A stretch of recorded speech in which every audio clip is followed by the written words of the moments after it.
So, Jane, we have a question. We have many questions, but we have a very popular question from the audience. Could I ask that of you?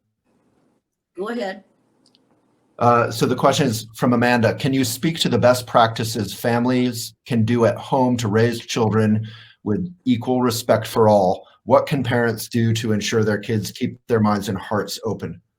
Watch your mouth and watch what you watch on television. We can create a society of human beings who appreciate people as they are if we stop watching things that dehumanize human beings.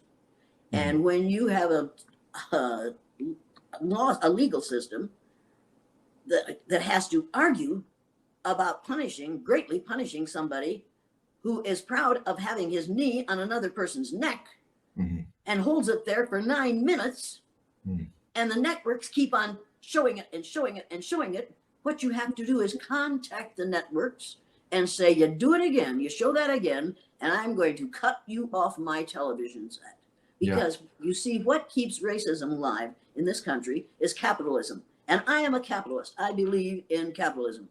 But I do not believe in making money on the sorrow and the pain and the agony of other human beings because of our ignorance about other human beings. Amen. You have to change the way you behave you have to change your language and the way you behave in your home.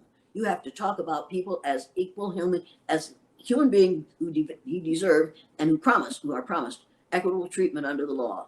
You have to stop saying, well, was it a black guy?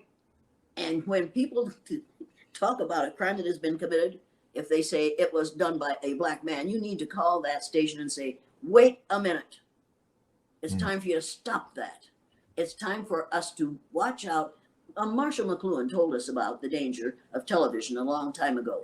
I would suggest that everybody get a book written by Marshall McLuhan and read it, and they'll realize why television could be a force for good. Instead, it is being used as a force for evil because people believe what they see. My father used to say to us, believe none of what you hear and only half of what you see. Now, he would say, believe none of what you hear and none of what you see. Because I've been on television often enough to know what happens when they want that, when they ask you to be on a show and they tell you what they want you to say. And I have turned down lots of jobs because, no, I'm not going to say that.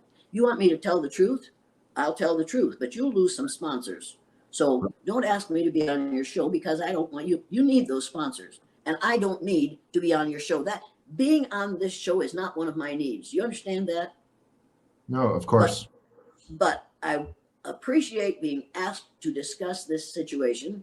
It's our honor. In an honest manner, in an honest and upfront manner, and I am not going to sugarcoat what is going on in this country. As far as I'm concerned, this is one of the finest countries on the earth. It was until 3.5 years ago.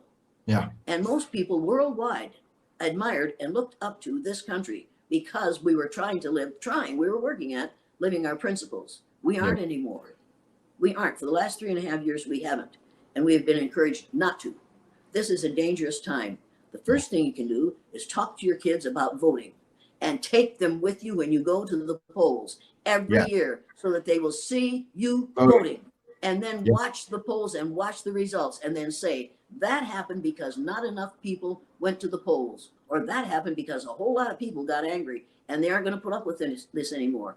You have to show your children examples of real citizenship. And I don't mean citizenship that says we'll go along to get along. I mean citizenship of the Frederick Douglass type that says, don't put up with that. You have the kids that were marching in every major city in the United States this week. We're doing the right thing. They are saying, we will put a stop to this, and if you don't put a stop to it, we will see to it that you are uncomfortable for the rest of your life. As long as you're in that legal position, we'll see to it that you're uncomfortable and you will suffer. You won't suffer physically. We aren't going to hurt you physically. We're going to suffer. We're going to take our business away from Amazon.